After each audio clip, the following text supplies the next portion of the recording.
Youth Congress ప్రజలు ఓట్ల ద్వారా ఎన్నుకున్న వాళ్ళే యూత్ కాంగ్రెస్ లో ఉంటారు. ఏ నాయకుడు పైరవి చేసిన రానిది యూత్ కాంగ్రెస్ లో ఉన్న పోస్టులు వస్తాయి కాబట్టి, కష్టపడి పనిచేసిన వాళ్ళకి దీంట్లో పోస్టులు వస్తాయి కాబట్టి, ఎవరైతే కష్టపడతారో వాళ్ళకే యూత్ కాంగ్రెస్ గుర్తిస్తుందని నేను మనవి చేస్తాను. రూరల్ నియోజకవర్గం యువజన కాంగ్రెస్ సమీక్ష సమావేశానికి యూత్ కాంగ్రెస్ అధ్యక్షులు జక్కిడి శివచరణ్ రెడ్డి గారికి, మరి రాష్ట్ర ఇన్ఛార్జ్ నుంచి వచ్చినటువంటి మేడం గారికి, అలాగే జిల్లా అధ్యక్షుడు విపుల్ అన్న గారికి, నరాల నిహారణ గారికి, మరి రూరల్ అసెంబ్లీ అధ్యక్షుడు మహేందర్ అన్న గారికి, ఉపాధ్యక్షులకు, మండల అధ్యక్షులందరికీ, వివిధ గ్రామాల నుంచి వచ్చేసినటువంటి గ్రామ శాఖ అధ్యక్షులందరికీ కూడా మరి ధన్యవాదాలు. మరి ఈరోజు రూలింగ్ పార్టీలో మరి మనం ఉన్నా కూడా మరి దేశంలో జరుగుతున్నటువంటి పరిస్థితులు మరి యూత్ కాంగ్రెస్ బలంగా పనిచేస్తేనే రానున్న రోజులలో మరి పార్టీ బలంగా ఉంటుందని ఒక గట్టి నమ్మకంతో మరి ఇలా శివచరణ్ రెడ్డి అన్న గారు ప్రతి కాన్స్టిట్యున్సీకి తిరుగుకుంటా, రూరల్లో కానీ ప్రతి 19 కాన్స్టిట్యున్సీలు తిరుగుకుంటా యువజన కాంగ్రెస్ ని బలోపేతానికి కృషి చేస్తున్నందుకు హృదయపూర్వక ధన్యవాదాలు అన్న. అట్లనే మనం కూడా మన గ్రామ స్థాయిలో ఖచ్చితంగా కమిటీలు ఏర్పాటు చేసుకొని ప్రతి మండలంలో కూడా మరి ఇటువంటి మీటింగ్లు పెట్టుకొని యువజన కాంగ్రెస్ కి బలోపేతానికి కృషి చేయాలి. ఎందుకంటే ప్రతి ఒక్కరు కూడా యువజన కాంగ్రెస్ నుండి చాలా మంది సీఎంలు అయ్యారు, చాలా మంది ఎమ్మెల్యేలు, ఎమ్మెల్సీలు, మరి కేసీఆర్ లాంటి వాళ్ళు పెద్ద పెద్ద నాయకులు కూడా మరి యూత్ కాంగ్రెస్ నుండి తయారయ్యారు. కాబట్టి ప్రతి ఒక్కరు కూడా మరి సమాజంలో ఉండి మన ఉన్నటువంటి పరిస్థితులు, మన లోకల్లో ఎటువంటి పరిస్థితులు ఉన్నాయి వాటి పరిస్థితులపైన మనం కొట్లాడితే ఖచ్చితంగా ప్రజల్లో మనకు పేరు అనేది వస్తుంది. కాబట్టి ఖచ్చితంగా గ్రామ స్థాయి నుండి ఎటువంటి సమస్యలు ఉన్నా యూత్ కాంగ్రెస్ నుండి మరి మన టీంలు వేసుకొని మరి కష్టపడి కొట్లాడితే ఖచ్చితంగా మనకు రానున్న రోజుల్లో మంచి భవిష్యత్తు ఉంటుందని తెలియజేస్తున్నాను. మరి అట్లానే బీజేపీ టీఆర్ఎస్ వాళ్ళు మరి చాలా యాక్టివ్గా ఉన్నారు. మనం కూడా వాళ్ళకి తిప్పికొట్టే విధంగా ఎప్పటికప్పుడు మరి మనం కూడా ఉంటేనే రేపు ఇంకా మా ఫ్యూచర్ ఉంటుంది. కాబట్టి అందరూ కూడా యాక్టివ్గా ఉండాలని తెలియజేస్తున్నాను. ఎంతసేపు మరి పాకిస్తాన్, బంగ్లాదేశ్ ని బూచిగా చూపెట్టి మరి ఇలా రాజకీయాలు చేస్తున్నాయి. కాబట్టి కాకపోతే మరి అమెరికాను, మరి లండన్ మంచి మంచి దేశాలు ప్రపంచంలో దాన్ని ముందు పెట్టుకొని మరి మాట్లాడారు. ఓన్లీ పాకిస్తాన్, బంగ్లాదేశ్ అని చెప్పేసి వాళ్ళని బూచిగా పెట్టి ఇలా మరి బీజేపీ ప్రభుత్వం గద్దెనెక్కుతుంది. కాబట్టి ఇలా మరి బీజేపీ 20 రాష్ట్రాల పైన ఉంది. కానీ ఎక్కడ కూడా మరి మన ఆడ 20 రాష్ట్రాలు ఉన్న దగ్గర ఇక్కడ కూడా మరి బంగ్లాదేశ్ వాళ్ళు, పాకిస్తాన్ ఉన్నారు. వాళ్ళని ఏమన్నది కాకపోతే బంగ్లాదేశ్ లో మన హిందువులు చంపగానే దాన్ని పూజ చూపిస్తుంది. మరి అక్కడ జరిగినప్పుడు ఏం చేస్తారు? కేంద్రంలో వాళ్ళే ఉన్నారు కదా, దానిపైన ఎందుకు స్పందించలేరు? ఏమన్నా యాక్షన్ తీసుకోవాలి కదా, అటువంటి యాక్షన్లు ఉంటాయి. కాకపోతే ఇక్కడ ఏమైనా జరిగిందా హిందూ ముస్లిం అని చెప్తారు. మరి అక్కడ హిందువులకు రక్షణ లేకుండా కేంద్రంలో మరి 12 ఏళ్ల నుంచి ఉన్నారు కానీ ఎటువంటి యాక్షన్ ఉండదు. కేవలం మత రాజకీయాలు ఓన్లీ పాకిస్తాన్, బంగ్లాదేశ్ పైన చూపెట్టి ఇలా ఓట్లు దండుకుంటున్నాయి. కాబట్టి ఇలా వాళ్ళు లేకున్నప్పటికీ కూడా ఇలా భారతదేశానికి స్వతంత్రం వచ్చింది. మన తెలంగాణ రాష్ట్రం కూడా తెచ్చుకుందాం.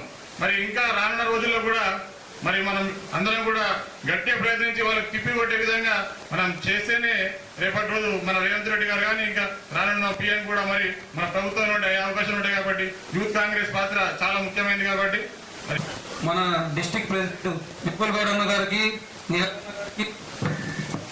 కాన్స్టిట్యున్సీ ప్రెసిడెంట్ గారికి, నవీన్ అన్న గారికి నా నమస్కారాలు. 20 డిసెంబర్ 19కి శివచరణ్ గారికి గత అసెంబ్లీ ఎన్నికల్లో యువజన కాంగ్రెస్ మా కాన్స్టిట్యున్సీలో చాలా చురుగ్గా పనిచేసింది. మన సర్పంచ్ ఎన్నికల్లో చాలా మంది యువకులు సర్పంచులు, ఉప సర్పంచులు, వార్డు సభ్యులుగా గెలిచారు.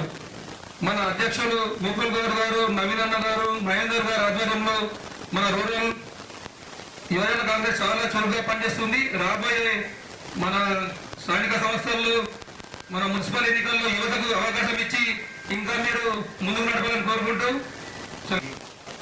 గారికి, మహేంద్రన్న గారికి ధన్యవాదాలు. ఈరోజు ఈ ఊపు ఎట్లయితే ఉందో ఇంకొక 3 సంవత్సరాలు కూడా ఇదే ఊపుకొని పనిచేసి వచ్చే 5 సంవత్సరాల కోసం మనం ఇప్పటి నుంచి పనిచేసి మళ్ళీ మన గవర్నమెంట్ తీసుకురావాలా. ప్రతి ఊళ్ళో ఉన్న ప్రతి ఒక్క ఊర్లో గ్రామాధ్యక్షులు కానీ, మండల అధ్యక్షులు కానీ ఊర్లో అందరికీ అవైలబుల్ ఉండండి. వాళ్ళ కార్యకర్తలకు ఏ అవసరం వచ్చినా వాళ్ళకు సాయం చేయండి తోచినంత. సమీక్షా సమావేశానికి ఇచ్చేసినటువంటి మన రాష్ట్ర అధ్యక్షులను, మన శివచరణ్ అన్న గారికి, రాష్ట్ర ఇన్ఛార్జ్ అయినటువంటి జయశ్వంత్ మేడం గారికి, నా నిజామాబాద్ జిల్లా అధ్యక్షుడు విపుల్ గౌడ్ అన్న గారికి, మన రూరల్ అసెంబ్లీ ఇన్ఛార్జ్ మన మహేంద్ర అన్న గారికి ప్రత్యేకంగా ధన్యవాదాలు అన్న. ఈరోజు యూత్ ముందుకు రావాలంటేనే కాంగ్రెస్ పార్టీలో అప్పుడు ఎవరు లేకుండా అప్పుడే బాగా కష్టపడి పనిచేసిన, ఇప్పుడు కూడా అదేవిధంగా మన పార్టీలో పనిచేస్తామని. ముఖ్య అతిథిగా వచ్చినటువంటి మన గట్టిరి శివశరణ్ రెడ్డి అన్న గారికి, అలాగే జయశ్వర్ మేడం గారికి, ఇక్కడ ఉన్న స్టేజ్ పైన మన నిహారన్నకు, మన డిస్టిక్ ప్రెసిడెంట్ విపులన్న గారికి, అసెంబ్లీ ప్రెసిడెంట్ మహేందర్ అన్న గారికి, అలాగే ఉపాధ్యక్షులు, రూరల్ ఉపాధ్యక్షులు, మండల అధ్యక్షులు, స్టేజ్ పైన ఉన్న ప్రతి ఒక్కరికి పేరు పైన ధన్యవాదాలు అన్న. ఒకటే అన్న, మనము యూత్ కాంగ్రెస్ అంటే ప్రతి దాంట్లో మన స్టేజ్ మీదే మాట్లాడుకుంటున్నాం. ఏంటి యూత్ కాంగ్రెస్ అంటే ఉన్నదంటే ఉన్నది, కానీ గ్రామాలలో మన యువతను ఫస్ట్ యాక్టివ్ చేయాలన్నా ఖచ్చితంగా యువతని అటు బీజేపీకి పోకుండా మన మార్గంలో తీసుకురావాలంటే ఒక మంచి ప్రణాళికతో మా మండల అధ్యక్షులకు చెప్పండి అన్న. మేము ఖచ్చితంగా యువతని ఎలా మన పార్టీలోకి చేసుకున్నామో మీ ఆలోచనలు మాకు చెప్తే మేము అందరము ఊరు ఊరు తిరిగి యూత్ కాంగ్రెస్ని ఇంకా బలపరుస్తామని కోరుకుంటున్నామన్నా. రీసెంట్గా మా ఇందరాయ మండల్ ఉపాధ్యక్షుడు రోహిత్ గౌడ్ గారు సర్పంచ్గా గెలిచిందన్న, చాలా సంతోషం. రోహిత్ గౌడ్ యూత్ కాంగ్రెస్ చూసన్న సర్పంచ్గా గెలిచిందన్న. అలాగే ఇంకా ఏది ఉన్నా కానీ ఇంకా మా యూత్ కాంగ్రెస్కు శేషరన్న మమ్మల్ని ముందుకు తీసుకోవాలన్నా మాకు అవకాశాలు ఇచ్చి మేము ఫ్లెక్సీలు జెండర్ కట్టడానికి కాకుండా ప్రతి దాంట్లో పోటీ చేస్తామని కూడా మీ ద్వారా మేము చెప్తున్నామన్నా. అన్న మీరు ఇక్కడికి వచ్చిన చాలా సంతోషం, కానీ మన రూరల్ ఎమ్మెల్యే గారికి కూడా మీరు చెప్పండి అన్న, యూత్కు గట్టిగా మీరు సపోర్ట్ ఇవ్వండి ఎమ్మెల్యే అన్న అని చెప్పండి అన్న. సార్ చెప్తే మేము ఖచ్చితంగా దేనికైనా దానికి రెడీగా ఉన్నామన్నా, కొట్టాడకైనా సిద్ధమే, ఏం చేయడానికైనా సిద్ధంగా ఉన్నామన్నా. యూత్ కాంగ్రెస్ అంటే ఏది రావాలి అని చూపిస్తామన్నా ఖచ్చితంగా. 2018లో సార్ కోసం నేను చాలా కష్టపడ్డా, అప్పుడు రాలేదు సారు. 2023లో కూడా సార్ కోసం చాలా కష్టపడ్డా, ఎమ్మెల్యే గెలిపించుకున్నామన్నా. ఇక్కడ నుంచి కూడా ఇంకా గట్టిగా పనిచేసి మన యువకుల్ని, అలాగే మన ఎమ్మెల్యేని కానీ మన సీఎం కానీ ఇంకా రాబోయే ఎలక్షన్లో కూడా గట్టిగా పనిచేసి గెలిపించుకుంటామని కోరుతున్నాను. గారికి పేరు పేరున ధన్యవాదాలు. పెద్దలు ఎమ్మెల్యే గారు రేకులపల్లి భూపేంద్ర సార్ గారికి స్వాగతం, సుస్వాగతం సార్.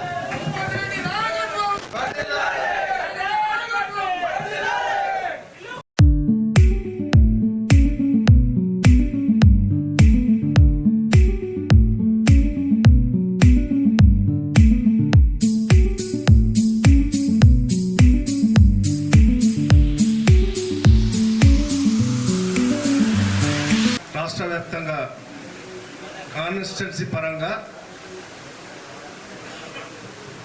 జరుగుతున్నటువంటి ఈ కార్యక్రమం, మరి దాంట్లో భాగంగా సమీక్షా సమావేశం ఇప్పుడు బహుశా దాంట్లో భాగంగా నిజామాబాద్ రూరల్ నియోజకవర్గ యువజన కాంగ్రెస్ సమీక్షా సమావేశానికి విచ్చేసినటువంటి ముఖ్య అతిథి ఎమ్మెల్యే గారు, మన ఎమ్మెల్యే భూపతి రెడ్డి గారు, రాష్ట్ర ఇన్ఛార్జ్ రోషిని జైస్వాల్ గారు, రాష్ట్ర అధ్యక్షుడు శివచరణ్ గారు తమ్ముడు, జనరల్ సెక్రటరీ నిహార్ గారు, జిల్లా అధ్యక్షుడు విపుల్ గారు, వేదిక మీద ఉన్నటువంటి యువజన కాంగ్రెస్ నాయకులు, ముందున్నటువంటి యువజన కాంగ్రెస్ సైనికులు, చాలా సంతోషం. ఇటువంటి సమీక్షలు సమావేశాలు పార్టీ యువజన కాంగ్రెస్ కానీ ఎన్ఎస్ఏ కానీ కాంగ్రెస్ ఒక అవగాహన వస్తుంది. మరి రాష్ట్రంలో మన జిల్లాలలో పార్టీ ఏమేం చేస్తుంది, పార్టీ ఏ విధంగా నడుస్తుంది, మనం ప్రజలకు ఏ విధంగా పోవాలి, ఈ సమీక్షలలో నేర్చుకోవాల్సింది మీ అందరికి సూచన చేస్తా ఉన్నాం. మరి ఈరోజు యువజన కాంగ్రెస్ పార్టీకి పట్టుకొమ్మల లాంటి వ్యవస్థ. ఈ వ్యవస్థ కాంగ్రెస్ పార్టీ నడవాలంటే ఒక రోజుల్లో యువజన కాంగ్రెస్ ఎన్ఎస్యూకి వెళ్ళి వచ్చిన నాయకులు ఈరోజు కాంగ్రెస్ పార్టీ పెద్ద పెద్ద నాయకులుగా ఎదిగిన సందర్భం. ముఖ్యంగా మన జిల్లాలో పిసిసి అధ్యక్షుడిగా మన మహేష్ ఎన్ఎస్ఏ నుంచి అంచెలంచెలుగా ఎదుగుతూ ఆల్ ఇండియా కాంగ్రెస్ సెక్రటరీగా, మరి పిసిసి కార్యదర్శిగా, జనరల్ సెక్రటరీగా, వర్కింగ్ ప్రెసిడెంట్గా ఈరోజు మరి ఈ రాష్ట్ర రథసారథిగా మరి ఆయన ఎన్ఎస్ఏ యూత్ కాంగ్రెస్కి వచ్చినటువంటి వ్యక్తి. ఏదైతే యువజన కాంగ్రెస్ నాయకత్వం పార్టీకి పట్టుకొమ్మల్లా ఎదుగుతుందో మరి మీరంతా ఈరోజు సర్పంచులు కావచ్చు, మన కాన్స్టిట్యున్సీల చాలా మంది యువజన కాంగ్రెస్లకు వెళ్ళి ఎన్నుకోబడ్డ సందర్భం. మరి మీరంతా ఎన్నుకోబడ్డ సర్పంచులు కావచ్చు, పార్టీలో ఉన్నటువంటి పదవులతో కావచ్చు, యువజన కాంగ్రెస్లో ఉన్నటువంటి పదవులతో కావచ్చు, పార్టీకి అంకుటిత దీక్షతో పనిచేయాల్సిందిగా మీ అందరినీ కోరుతా ఉన్నా. ఏదైతే యువజన కాంగ్రెస్ ఎన్ఎస్యుఐ చాలా పటిష్టంగా ఉన్న సందర్భంలోనే కాంగ్రెస్ పార్టీ పటిష్టతకు అవకాశం ఉంటుంది. మరి దయచేసి మీరంతా పార్టీ ఆచరణ మీ పెద్దలు, మీ అధ్యక్షుడు, మీ జిల్లా అధ్యక్షుడు చెప్పినటువంటి దానిలో నడుస్తూ పార్టీకి ఎదుగుదలకు, మీ నాయకత్వాన్ని పెంపొందించుకోవడానికి మీరంతా మరి కృషి చేస్తూ మరి రాష్ట్ర నాయకత్వంలో ఎదగాల్సిందిగా మీ అందరినీ కోరుతా ఉన్నాం. రేపు రాబోయే ముఖ్యంగా ఇప్పుడు మన ముందు సర్పంచుల ఎలక్షన్ అయిపోయింది. ఇప్పుడు నెక్స్ట్ ఉన్నది మున్సిపాలిటీ సమరమం ఉంది. దాంట్లో మీ బాధ్యత చాలా చురుగ్గా చేయాల్సిన అవసరం ఉంది.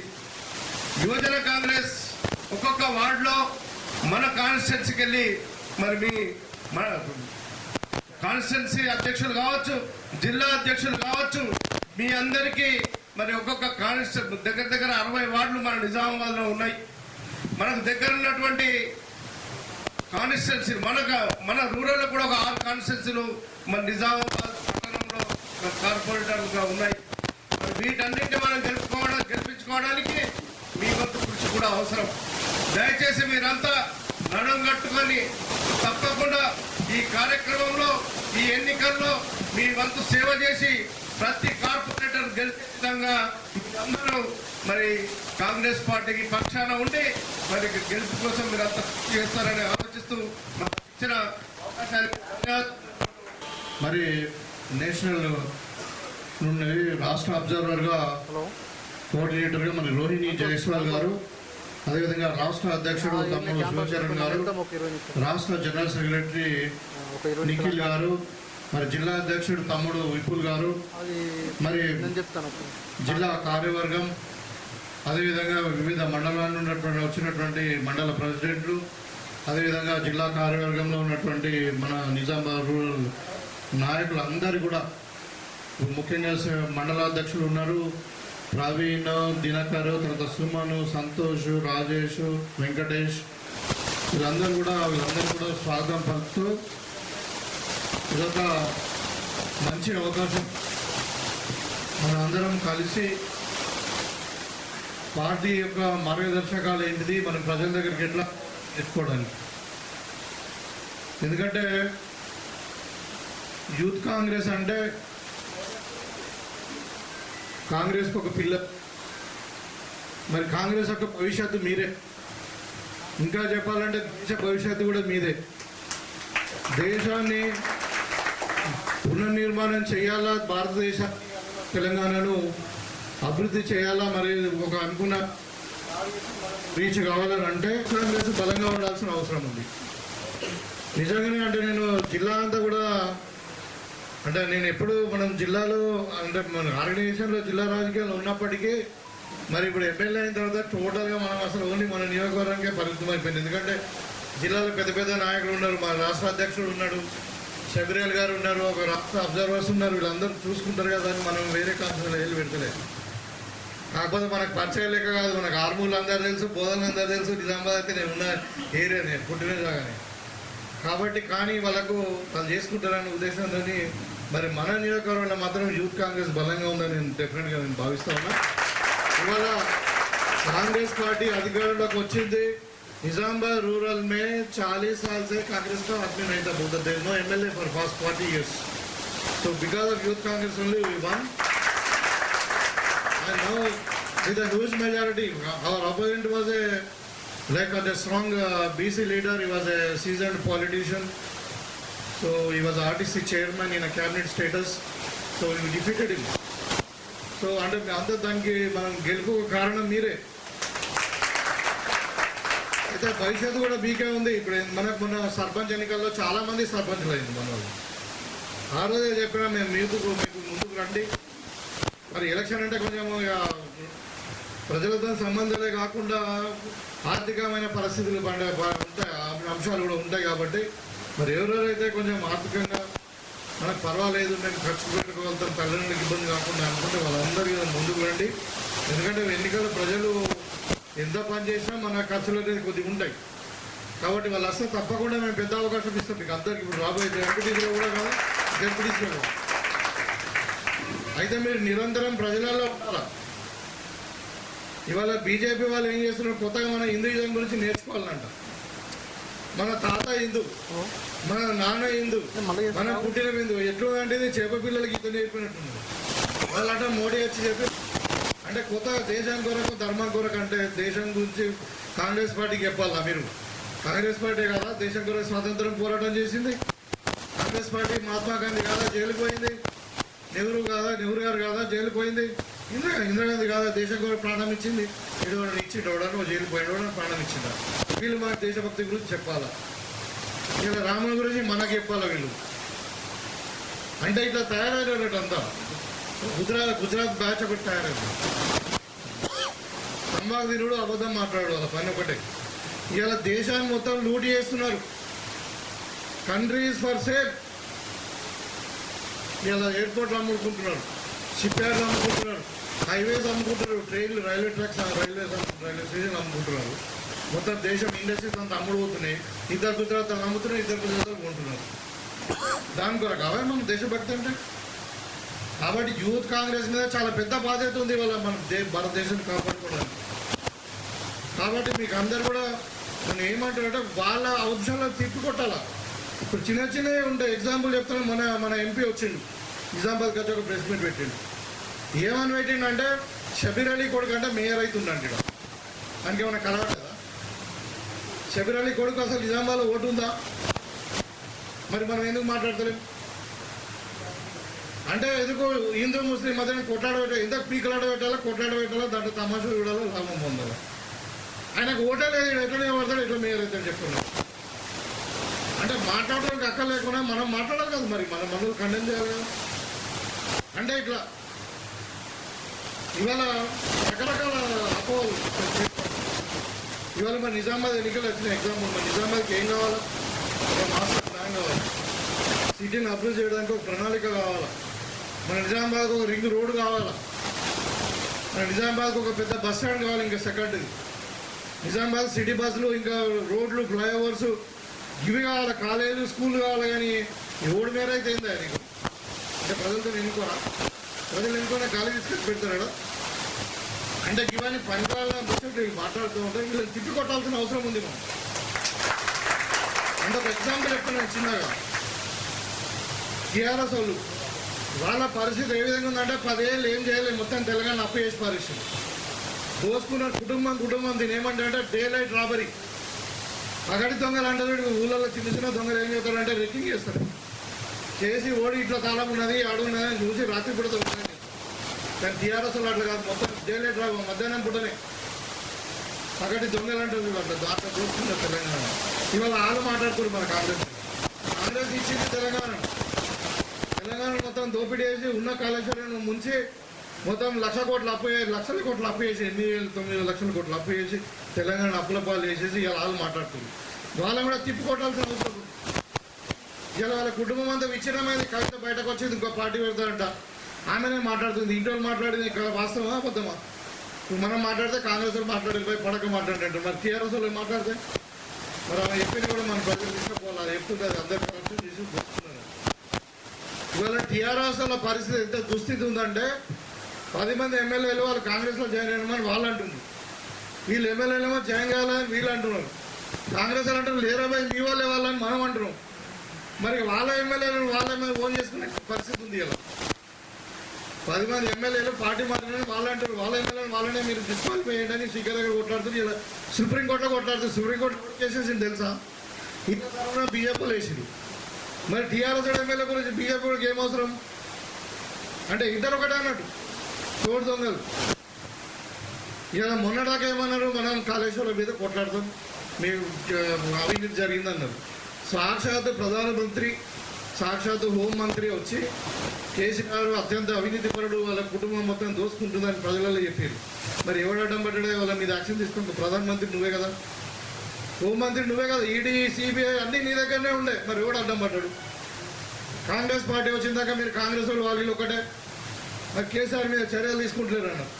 అందాక మనం ఏం చేసాం, మొత్తం అన్ని కూడా ఎంక్వైరీ చేసి సర్వే చేసి కమిషన్ చేసి అన్ని చేసి అసెంబ్లీలో తీర్మానం చేసి సిబిఐకి అప్పయిపోయినాం.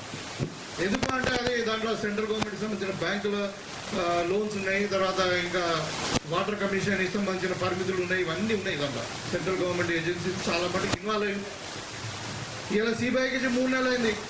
ఏం చేస్తున్నారు? కిషన్ రెడ్డి మొన్నదాకా మీరు మాకు తప్పకుండా మాకు సిబిఐకి అప్పయిపోయింది, మేము కేసీఆర్ సంగతి చూస్తామన్నారు. మరి ఏమైంది? ఇలా 3 నెలలు అయింది సిబిఐకి. మన అసెంబ్లీ సాక్షిగా మేము అసెంబ్లీలో చర్చ చేసి సిబిఐకి అప్పయితే ఇలా ఒక మీటింగ్ లేదు. కిషన్ రెడ్డి మాట్లాడతాడు, గుండు సంజయ్ మాట్లాడతాడు, బండి సంజయ్ మాట్లాడతాడు. అంటే దేనికి? ఇద్దరు తోడు. ఇవాళ టీఆర్ఎస్ని కాపాడుతున్నదే బీజేపీ. కేసీఆర్ దొంగ అని చెప్పి కేసీఆర్ దొంగ అని చెప్పి ఈ ఫార్ములా వల్ల మనం ఎంకరేజ్ చేసాం. ఏం చేశారు? ఈడీ వచ్చింది, సుమోటో కింద కేసు చేశారు వాళ్ళు. ఈడీ వస్తే ఏముంటుంది? ఈడీ ఇన్వెస్టిగేషన్ జరగదు, మన పోలీసు వాళ్ళ చేత ఏముండదు. ఇక వాడు వచ్చి వాడు చేయడు, మనం చేయనియాడు. అంటే మరి ఎవరిని కాపాడుతున్నట్టు ఈ దొంగలు? అంటే ఇవన్నీ ఏం చెప్తాడు? ఇవన్నీ ప్రజలలో తీసుకుపోవాలా? బీజేపీ టీఆర్ఎస్ రెండు ఒకటే. వాళ్ళ లక్ష్యం కాంగ్రెస్ పార్టీని దెబ్బతీయడం. ఇది ప్రజల దగ్గర తీసుకుపోవాల్సిన అవసరం ఉంది. టీఆర్ఎస్ పరిస్థితి ఏంటంటే వాళ్ళ సొంత ఎమ్మెల్యేలనే మా వాళ్ళు కారు అనే పరిస్థితికి వచ్చినారు. వాళ్ళ మీద వాళ్ళకి అనుమానం, ఇది మా వల్ల కాదా? అరే మీ వాళ్ళు ఎలా మా వాళ్ళు గారు మీరు డిస్క్వాలిఫై అయ్యారని స్పీకర్ దగ్గర పంచాయతీ పెడుతుంది. అంటే అలాంటి పరిస్థితుల్లో వాళ్ళు ఉన్నారు. కాబట్టి ఇవాళ మనకు రాబోయే ఎన్నికలు, ఇప్పుడు మున్సిపాలిటీ కావచ్చు, ఇంకా రాబోయే నెలలో 2 నెలలకు మనకు ఎంపీటీసీ ఎన్నికలు వస్తాయి, మళ్ళీ జడ్పీటీసీ ఎన్నికలు వస్తాయి, జిల్లా పరిషత్ సంబంధించిన ఇవన్నీ కూడా మీరు చాలా పెద్ద పాత్ర పోషించాల్సిన అవసరం ఉన్నది. నేనేమంటున్నానంటే పార్టీ యొక్క ఎజెండా ఏముంది మనకు? ఇవాళ 42% రిజర్వేషన్ మనం పార్టీ ఖచ్చితంగా ఏం చేయాలో రాజ్యాంగ పరంగా, చట్టపరంగా రాష్ట్ర ప్రభుత్వం ఏం చేయాలో అన్నీ చేసాము. ఒక సింగిల్ మన కమిషన్ వేసినాము, డెడికేటెడ్ కమిషన్ వేసినాము, క్యాష్ సెన్సెస్ తీసుకున్నాము, అవన్నీ కూడా క్రోడీకరణ క్యాష్ కూడా పెట్టినాము. ఇవాళ ఎవరు చేయాలా? షెడ్యూల్ అంటే ఆర్టికల్ 9లో కేంద్ర ప్రభుత్వం దానికి చేయాలా? అడ్డుకుంటుంది ఎవరు? బీజేపీ వాళ్ళు. దానికి సహకరిస్తున్నది టీఆర్ఎస్ వాళ్ళు. మళ్ళీ ధర్నాలు చేస్తున్నది ఎవరు? మళ్ళీ టీఆర్ఎస్ వాళ్ళే. మళ్ళీ బీజేపీ వాళ్ళు ఆర్ కృష్ణ ఆయన ఉన్నాడు, ఆయన బీజేపీ వాడు అంటే ఆయన ధర్నాలు చేస్తూ ఉన్నాడు. వాళ్ళు అడ్డుకుంటున్నారు ఎవరే? వాళ్ళే అడ్డుకుంటున్నారు, వాళ్ళే మాట్లాడుతున్నారు. దీన్ని మనం తిప్పికొట్టాలా? మీరు ఎవరికి శుద్ధ చేయాలన్నా 42% రిజర్వేషన్ బీసీలకు ఇవ్వాలని కాంగ్రెస్ పార్టీకి ఉంది కదా, ఏం చేయాలని చేశాం కదా, మరి బీజేపీలు ఎందుకు ఇస్తలేరు? అది మీరు మాట్లాడాలి. ఇవాళ ఎస్సీ కేటగరైజేషన్ చేసిన మీ చరిత్రలో ఎవరు చేయలేదు, ఫస్ట్ టైం మనం చేసాం. ఇవి మనం ప్రభుత్వం సాధించినటువంటి విజయాలు. ఇలా 6 గ్యారంటీలు అన్నాం. 6 గ్యారంటీలలో ఇలా అన్ని గ్యారంటీలు అమలు పడుతున్నాం. కొంచెం ఆర్థిక ఇబ్బందుల వల్ల ఒక పెన్షన్ స్కీమ్ కొంచెం డిలే అవుతుంది, కానీ అన్ని స్కీమ్ కూడా మనం అమలు అవుతా ఉన్నాయి. ఇలా సన్న బియ్యం అమలు అవుతా ఉంది, రేషన్ కార్డు ఇచ్చినాం, ఇందిరమ్మ ఇండ్లు ఇచ్చినాం, 200 యూనిట్ల కరెంట్ ఇచ్చినాం, రైతులకు బోనస్ ఇచ్చినాం, రైతులకు రుణమాఫీ చేసినాం. మరి ఇంకా ఏదైనా ఒకటి మిగిలిపోతే కూడా మనకు ప్రజలు మ్యాండేట్ ఇచ్చింది. ఇవాళ మాట్లాడుతున్నారు 10 ఏళ్ళు ఏం చేయాలి, కానీ 2 ఏళ్ళ ఏం చేసారు భయ్? అరే మేము 2 ఏళ్ళకి వచ్చినామా, 5 ఏళ్ళకి వచ్చినాం. మా ప్రభుత్వం మాకు ప్రజలకు అధికారం ఇచ్చింది 5 ఏళ్ళకు చేస్తాం. ఇంకా 5 ఏళ్ళ తర్వాత ఒకవేళ మనం చేయలేని పరిస్థితి ఉంటే మనం ప్రజలకు సమాధానం చెప్తాం, మీకు కాదు. మీకెందుకు మేము చెప్తాం, మా ప్రజలకు జవాబుదారి. మేము ఎందుకు చేయలేదో చెప్తాం, చేసినవి చెప్తాం, చేయకుండా కూడా ఎందుకు చేయలేదో చెప్తాం. ఈ అంశాలు మీ ప్రజలకు తీసుకుపోవాలా? మీరు వేలలో ఉండేది. ఇవాళ భారతదేశం ఎందుకు యంగ్ ఇండియా అంటున్నాం మనము? 40% మంది యువకులే ఉన్నారు. మీదే భవిష్యత్తు చెప్తున్నారు. కాంగ్రెస్ కూడా భవిష్యత్తు మీదే. రాబోయే నాయకులు మీరే. ఇప్పుడు మనకి ఆదర్శంగా అంటే మన మహేష్ అని ఇలా రాష్ట్ర అధ్యక్షుడు అయింది కాబట్టి మీకే భవిష్యత్తు ఉంటుంది. నేను ఈ విధంగా ముఖ్యంగా ఇప్పుడు మన రాష్ట్ర అధ్యక్షుడు ఉన్నాడు, మరి జస్వాల్ గారు ఉన్నారు, వీళ్ళందరూ యూత్ పిల్లలు వీళ్ళు మరి కమిటెడ్గా పనిచేస్తూ ఉన్నారు. మీకు అందరికీ నేను కోరుకునేది అంటే మేము స్థానిక సంస్థల ఎన్నికల్లో కానీ ఎక్కడ కానీ మీరు ముందుకు వస్తే మీ యూత్ కాంగ్రెస్కి పెద్దపీట వేస్తాం తప్పకుండా. Give highest priority. ఎందుకంటే మాకు యువకులను ప్రోత్సహించి యువకులు గ్రామాలలో లీడ్ చేసినప్పుడే గ్రామాలు అభివృద్ధి చెందుతాయి. నేను నిన్న కూడా సర్పంచుల ఫోరంలో అదే మాట్లాడినా. అక్కడ చూస్తే నిజంగా కూడా చెప్పాలంటే అందరూ కూడా యూత్ పిల్లలు ఉన్నారు. ఎక్కువ మంది ఆడవాళ్ళు కూడా పాపం అందరు మహిళలు కూడా చదువుకున్న వాళ్ళు, డిగ్రీ చేసిన వాళ్ళు, బీటెక్ చేసిన వాళ్ళు ఉన్నారు అక్కడ మహిళలు. చాలా సంతోషం అనిపించింది. మనం ఇలా ఒక చదువుకునే యువకులు మరి వాళ్ళ సొంత లాభాల గురించి ఆలోచించకుండా గ్రామం గురించి, సమాజం గురించి, రాష్ట్రం గురించి ఆలోచిస్తున్నారంటే చాలా మంచిగా అనిపించింది. కాబట్టి మీకు కూడా మంచి భవిష్యత్తు ఉంది. మీరు మరి ఇప్పుడు ఎస్పెషల్లీ ఈ టైంలో ఇప్పుడు ఎలక్షన్ టైం, ఇది పనులు కూడా ఎక్కువ లేవు, వ్యవసాయం పనులు కూడా ఎక్కువ లేవు. మీరు ఒక నెల రోజులు గట్టిగా పనిచేస్తే ఖచ్చితంగా మన జిల్లా పరిషత్ చైర్మన్ కైవసం చేసుకుంటాం, ఖచ్చితంగా మన మున్సిపాలిటీని కూడా కైవసం చేసుకుంటాం. కాబట్టి మీరందరూ కూడా ఇది నా సొంత పని అనుకొని నెత్తి మీద వేసుకొని పని చేయగలిగితే మీరు సాధించింది లేనే లేదు. యువ రక్తం కోలుకుంటే మనకు స్వతంత్రం తెచ్చినాం. ఇలా ఈ యువకులతో ఇలా తెలంగాణ సాధించినాం. ఇలా బంగారు తెలంగాణ కానీ ఇలా రైజింగ్ తెలంగాణలో మీ పాత్ర పెద్దగా ఉంటుంది. మన నాయకుడు కూడా మంచి విజన్ ఉంది. మన రేవంత్ రెడ్డి గారు కూడా ఒక విధంగా చెప్పాలంటే యువకుడే, ఆ స్థాయిలో ఎంగేజ్లోనే ముఖ్యమంత్రి అని అనుకో విజన్ ఉంది.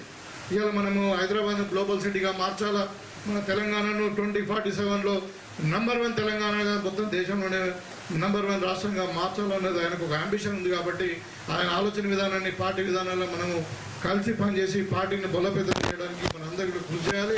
మరి ఆ పార్టీతో పాటు మీరు కూడా ఇమిడై ఉన్నారు కాబట్టి మీ భవిష్యత్తు కూడా పార్టీతోనే ముడిపడి ఉంది. కాబట్టి మీరు అది గమనించుకొని పనిచేస్తారని చెప్పి కోరుకుంటూ మరి ఇంత చక్కటి కార్యక్రమాన్ని ఆర్గనైజ్ చేసినటువంటి తమ్ముడు మహేందర్ను మరి విపుల్ గారిని వీళ్ళందరూ ప్రత్యేకంగా అభినందన సెలవు తీసుకుంటాము.